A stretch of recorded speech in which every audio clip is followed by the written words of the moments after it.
Olá, espaçonauta! Novidades da Chandrayaan-3. O que aprendemos nesses 14 dias de missão é uma das coisas que vamos tratar aqui nesse vídeo. Mas antes, eu quero mostrar para vocês uma nova imagem feita da Chandrayaan-3. O que acontece? O orbitador lá, da Chandrayaan-2, não é? Que é responsável pela comunicação entre a missão Chandrayaan-3 e a Terra, lembra? Aquele orbitador que está lá orbitando a Lua e era parte da missão Chandrayaan-2, né, que falhou no pouso e agora foi definitivamente incorporado à missão Chandrayaan-3.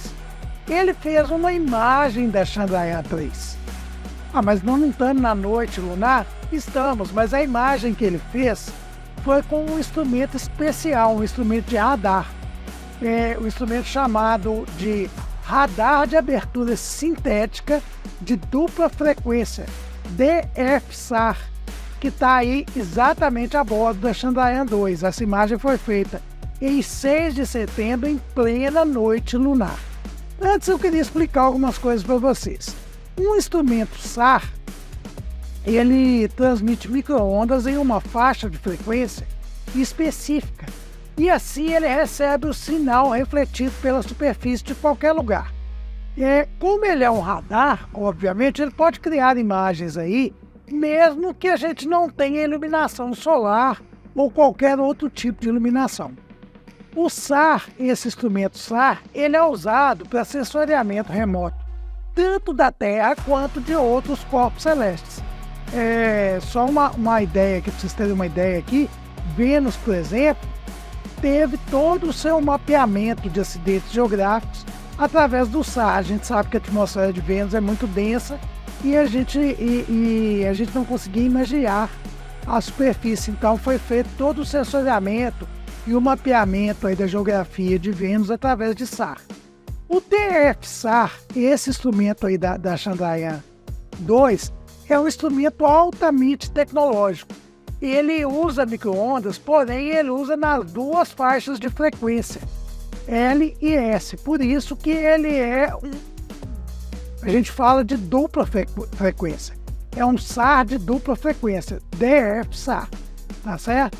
E a longa frequência de ondas aí dele permite que ele explore características superficiais lunares a profundidade de até alguns metros.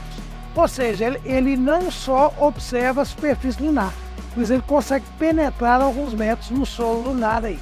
E ele tem enviado dados de alta qualidade ao fazer imagens da superfície lunar nos últimos 4 anos em que a missão Chandrayaan-2 esteve em operação aí, com foco principal nas descobertas aí do polo sul lunar.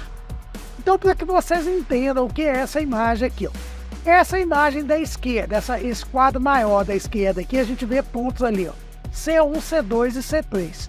E esses pontos são pontos de referência de escalas métricas de crateras, como se fossem guias para a imagem.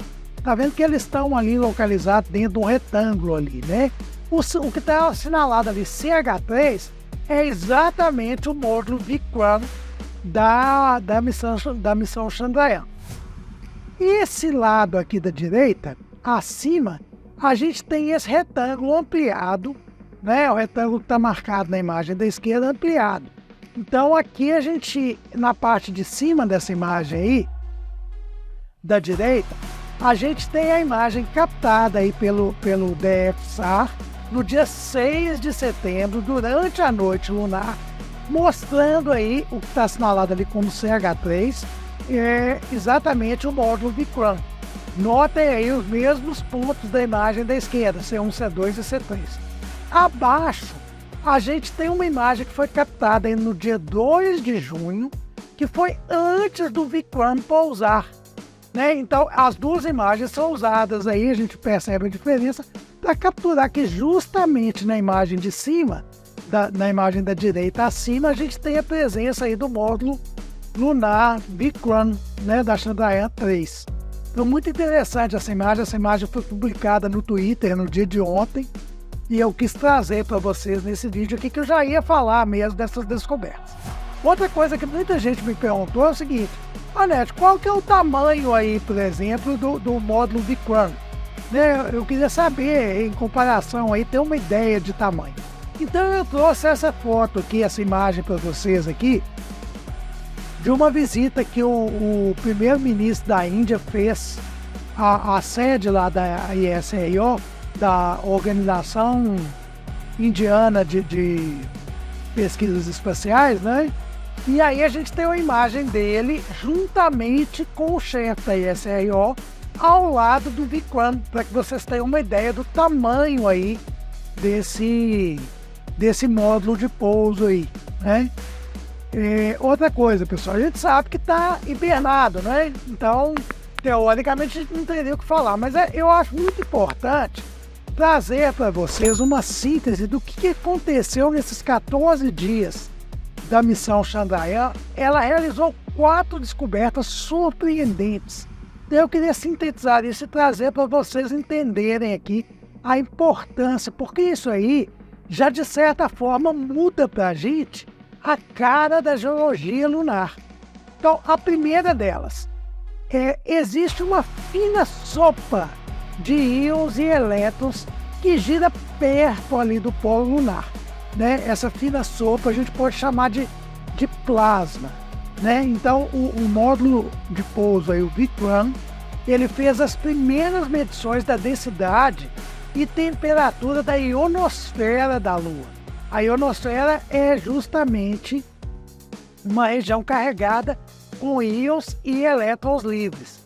E ela detectou uma mistura relativamente escassa de íons e elétrons na camada de plasma eletricamente carregada com cerca de 100 km de espessura, que rodeia a superfície da Lua perto do Polo Sul.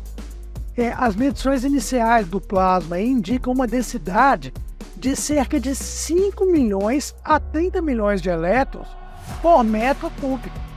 E a densidade parece variar à medida que o dia lunar avança. Então, tem a ver com a intensidade do Sol e do dia lunar ali. Essa densidade máxima de uma camada semelhante na alta atmosfera aqui do nosso planeta é de 100 milhões de elétrons por metro cúbico. Então, a gente percebe que essa camada ela é muito mais alta. Qual que é a importância da gente saber sobre a densidade dessa ionosfera aí? Porque a verdadeira importância é o seguinte: ela afeta os sistemas de comunicação e navegação lunar. Se os humanos aí decidirem, né, fossem habitar na Lua aí, a gente tem que entender o seguinte: quanto maior a densidade de elétrons ali, mais tempo os sinais de rádio levam para atravessar a ionosfera. Então, como o plasma na Lua, e essa camada ela é escassa, ela é muito delgada, isso significa que os possíveis atrasos nas comunicações seriam mínimos, segundo os cientistas, e não representariam um problema para as transmissões da Terra para a Lua. Então, isso é muito legal, esse estudo é muito importante para o futuro aí das missões lunares, principalmente das bases lunares, né? Outra descoberta muito legal que a gente fez aí, já comentou, mas é legal ressaltar aqui, é a variação de temperatura a pouca profundidade do solo. A gente compreender aí como funciona o solo lunar, incluindo a temperatura e a condutividade por ali, será muito importante ao considerar o estabelecimento de bases na Lua. O solo é um importante recurso local para a construção dessas bases. A gente tem que entender direito o solo lunar. O lander aí, o Vikram, ele está equipado com uma sonda de temperatura com 10 sensores, que é capaz de atingir aí, de penetrar 10 centímetros de profundidade na superfície lunar.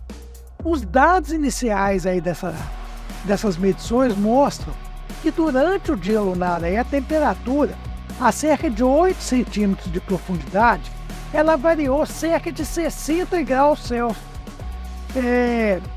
Ela é cerca de 60 graus Celsius mais baixa do que na superfície.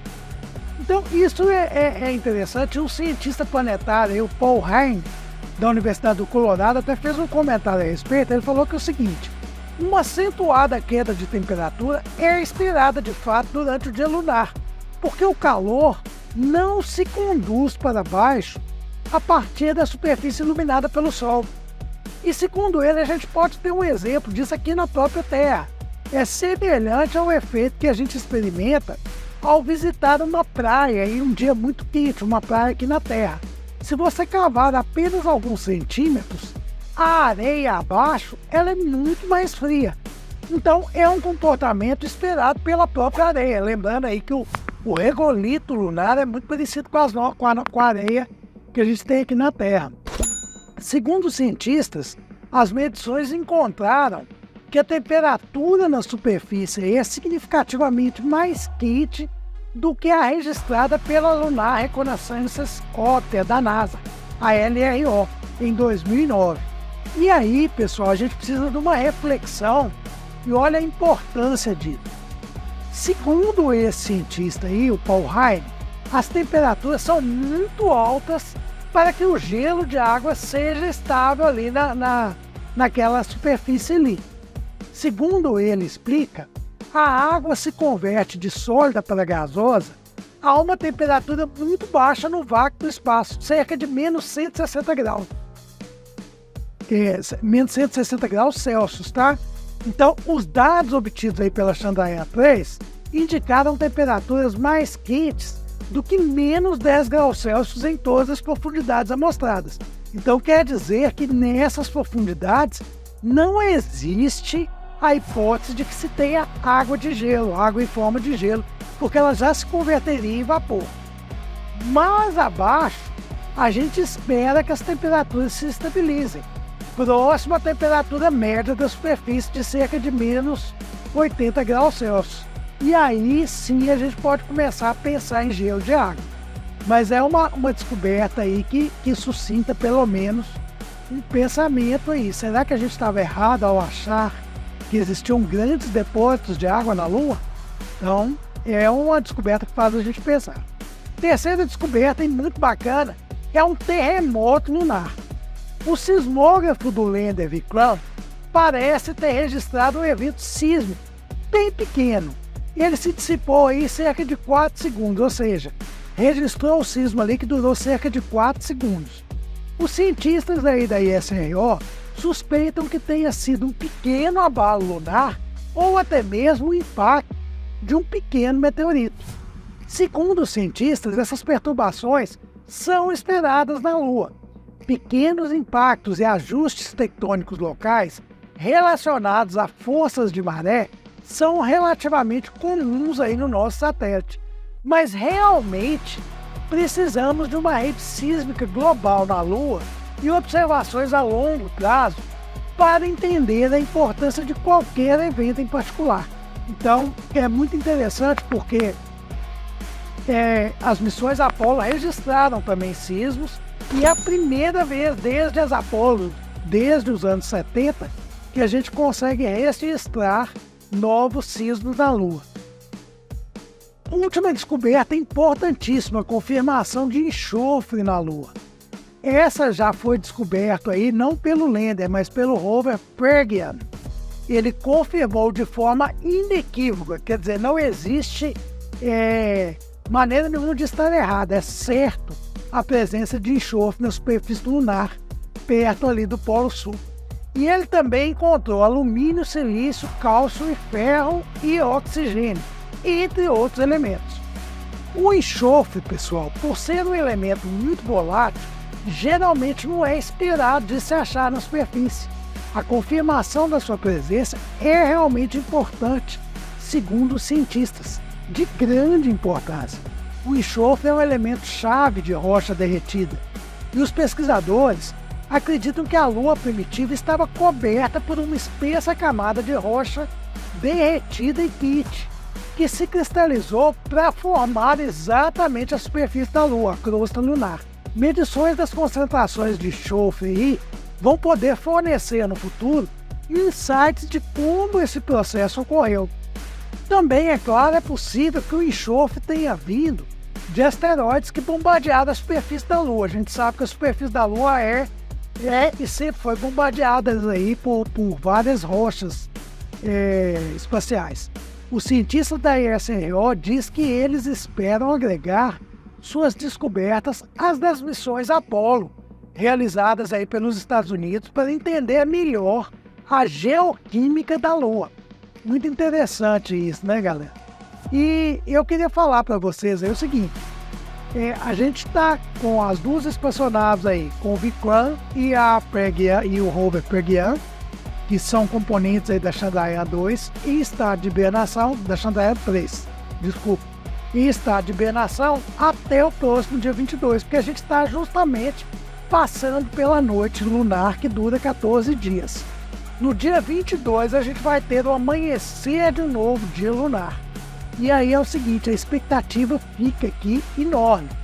Eu não sei como que vocês estão aí, mas eu estou extremamente apreensivo e doido para que passe rapidamente esses dias, para que no raiar do novo dia lunar, no dia 22, a gente possa ver aí se a gente vai ter o despertar do Vikram, bem como do Pragyan. Eu estou muito ansioso por isso. Comenta aí o que você espera. E falar para vocês também, deixar registrado aqui, que aquela missão do Japão, missão japonesa, missão Slim, lembram dela? Eu falei num vídeo aqui do canal. Ela finalmente conseguiu ser lançada no dia 7/9 com sucesso. E a previsão de chegada à Lua aí é daqui a 4 meses. Então a gente vai ter uma outra missão, e uma missão que vai estudar e trazer vários aspectos muito bacanas da Lua aí. Pois é, então vamos aguardar que o Vikram possa acordar aí no dia 22.